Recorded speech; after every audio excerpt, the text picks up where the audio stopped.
Hello everyone! Welcome back again dito sa aking channel, BMD Portraits. And ngayon, itutuloy na natin itong ating analysis and review dito sa ating pinakabagong colored pencils, ang Brotfuner color pencil. So, this is part 2 of the video na ginawa ko sa review na ito. Yung part 1, kung hindi nyo pa napapanood, ilalagay ko dyan sa aking description box below. So, you might want to check that out.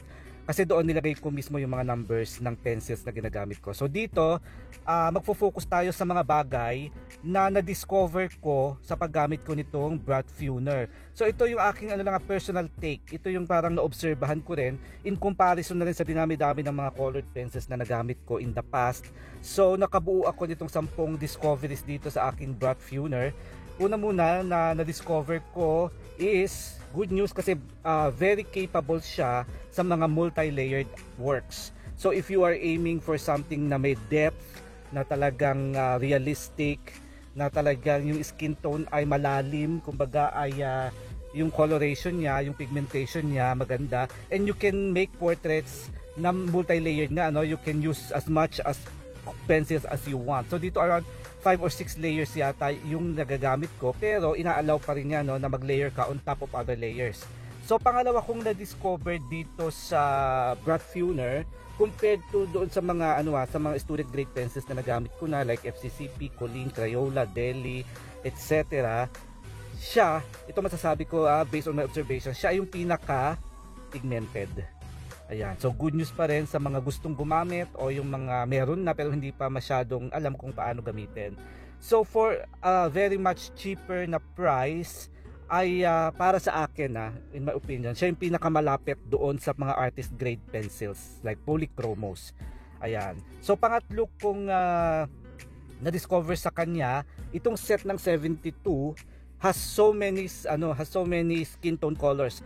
So matutuwa kayo kasi hindi niyo magagamit sa isang portrait lahat ng napakadami kasi ng mga flesh tones. Merong flesh na dark, may light flesh, may yellowish na flesh, may pinkish na flesh.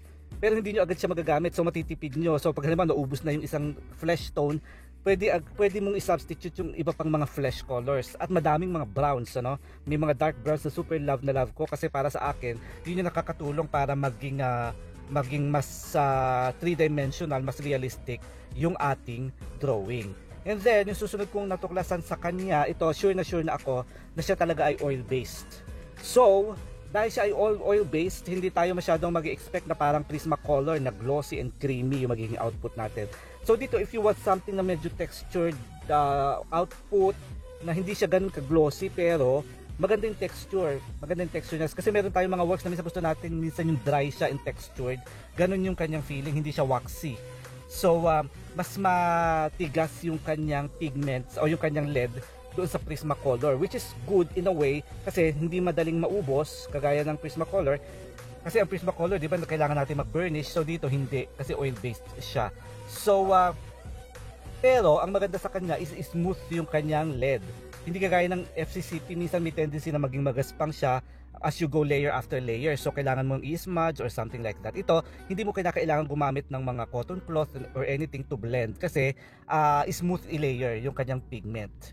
Ayan. So ito pa, panglima kong natuklusan, pwede naman siyang i-burnish pero very light lang. Hindi katulad ng sa Prismacolor na talagang sobrang diin ng pagbe-burnish para talagang para talagang maging nice and creamy yung texture. Dito, light burnishing lang ang kailangan. Kaya ng ginagawa ko with polychromos, kasi dito, tinry ko siyang i-heavy burnish gaya ng ginagawa ko sa Prismacolor. Hindi siya masyadong nabe-burnish ng ganon. So, yung texture niya, hindi kasing kinis ng Prismacolor, pero maganda yung texture, very artistic tingnan yung texture ng skin. So, kasi meron naman tayong mga works na gusto natin yung nagsho-show through pa rin yung texture na hindi naman sobrang smooth.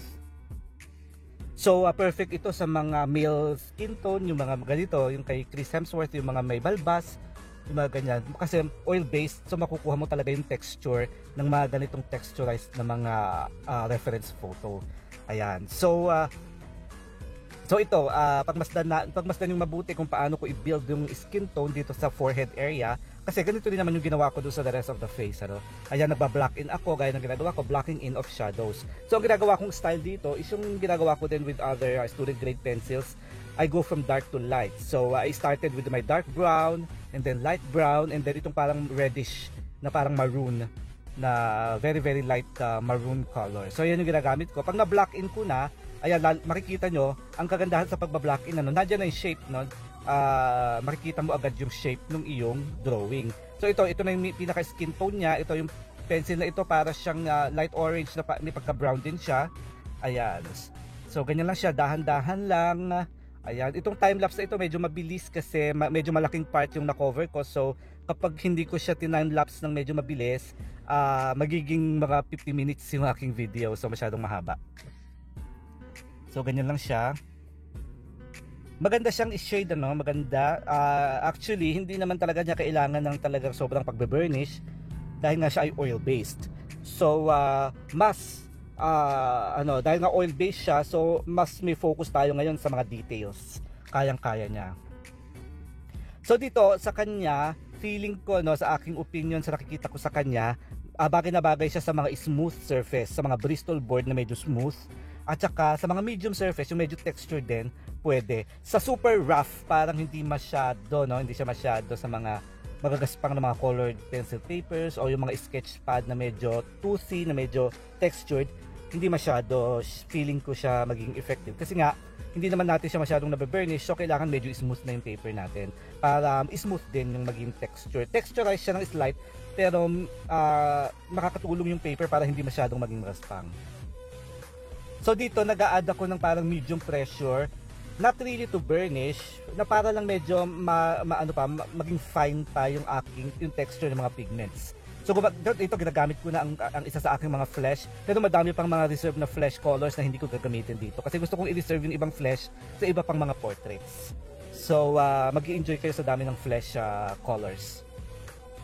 Ayan. And then ito pa, isa ko pang natuklas, nasabi ko na kanina.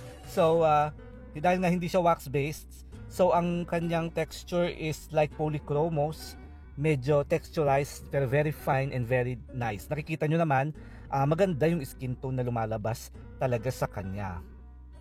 Kaya lang, ang maganda nga dito, hindi siya, rather, ang effect niya hindi siya yung katulad ng sa Prisma na glossy at creamy, which is fine, ano? Hindi naman lahat ng artworks gusto natin parang ganun sa Prisma. Sometimes we want naman yung medyo maganda ang fine and smooth texture. Ayan, so nasabi ko na rin kanina, no, dahil nga siya ay oil-based at medyo matibay yung lead niya compared to other student grade pencils, ay makakapagdetalye tayo. So ito, gaya nung pagmasdan nyo itong ginagawa ko sa kanyang bibig, makikita nyo kung gaano ako nag-focus sa details, which I was able to get using this Brad Funer, ano. Yung mga creases ng lips, talagang na-drawing ko siya ng detalyado with this pencil. So yun ang maganda sa kanya. Compared to FCCP, you can also do the the details, pero ang FCCP is hindi ganun ka-pigmented. So this one, ang lamang niya sa FCCP is the pigment. So makikita nyo dito sa lips kung gaano ka-pigmented itong ating pencil. So pagmasdan nyo muna itong habang ginagawa itong lips. Ayan, so this is the first time. Pagpasensyahan nyo na po sa mga nagre-request ng shout out kasi nakakalimutan ko. Ngayon naalala ko na siya, so I decided to have my shout outs on my channel. So kung gusto niyo magpa-shout out, mag-comment lang kayo below. Make sure na napanood niyo syempre yung buong video, and then you can request for a shout out. So ito matatagal ng mga nag-request, pasensya na, ngayon ko lang naalala. So shout out kay Katana Art. Ayan, Katana Art, shout out to you. Shout out din kay JC Ruiz. Ayan, and then shout out din kay Nathaniel Arbis. So yan, yun yung unang-unang tatlo na nagpa-shoutout sa akin. So shoutout Katana Art, JC Ruiz, and Nathaniel Arbis. Ayan, so tuloy na tayo dito sa ating drawing. So nakikita nyo ba kung gaano ka-pigmented ang Brad Funer? Ayan, sa lips. Diba? So makukuha mo talaga yung gusto mong tone. Depende pa rin syempre sa aking reference photo. Ayan siya. So talagang hindi ako binigo ni Brad Funer, no? Napaka-impressive na pencil for a very cheap price. Sayang nga, ngayon yata nag-sale na siya ng sobrang baba. So samantalahin nyo na, ngayon pwede ko na confidently ano sa inyo, i-endorse sa inyo na pwedeng nyong talagang bilhin ito. Bukod sa hindi naman kayo gagastos ng sobrang mahal, ay talagang masasatisfy naman kayo sa kanyang output. Ayan. Pero ito, konting disclaimer, syempre marami pa akong kailangang pagdaan ng drawings using these pencils para talagang ma-fully understand ko siya. Gaya nito, tinatry ko siyang i-burnish pero hindi naman pala siya masyadong capable of burnishing. And then, gusto ko rin subukan baka sakali, kasi gumagamit ako ng polychromos. Alam niyo naman, napakamahal ng polychromos, so baka sakali na pwede itong gamitin together with polychromos. Ayan, so ito, ang maganda rin sa kanya, minsan kasi sa mga wax-based pencils, di ba, meron tayong mga tinatawag na wax bloom, yung kumikinang-kinang, yung kapag nasa certain angle ka ng drawing, hindi mo na makita yung drawing kasi sa kinang niya, sa shine niya. That is because of the wax bloom, and that is because of the heavy burnishing na ginagawa natin sa kanya. Ito sa kanya wala, kahit pa ikut-ikutin mo siya, wala siyang bloom, wala siyang kinang, which is nice for a drawing, ano.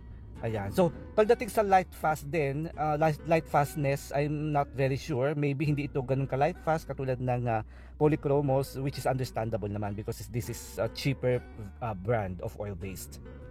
Ayan. So, ito, sinubukan ko rin as part of my testing din sa kanya. Tinry ko rin siyang lagyan ng Gamsol.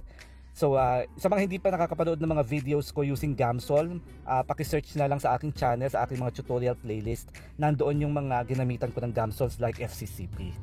So ito, tinry ko din siya kung ano, medyo kinakabahan nga ako, baka matunaw yung pigments o baka hindi maganda siya with the Gamsol. Pero ito, nung natuyo yung Gamsol, ayan, napansin ko na medyo nag-lighten up siya a bit, pero kuminis, naging mas maganda, yung kanyang medyo mga texture ay medyo lalo pang lumiit o lalo pang kumbaga tinunaw ng Gamsol. So ang naging epekto sa kanya, hindi pa rin kasing katulad ng sa Prisma, pero parang feeling ko medyo na-blend pa niya ng mas maganda yung aking drawing. Nakita niyo ba na mas naging subtle, katulad na siya ng aking reference photo na nakuha ko na yung tamang texture just because of the Gamsol.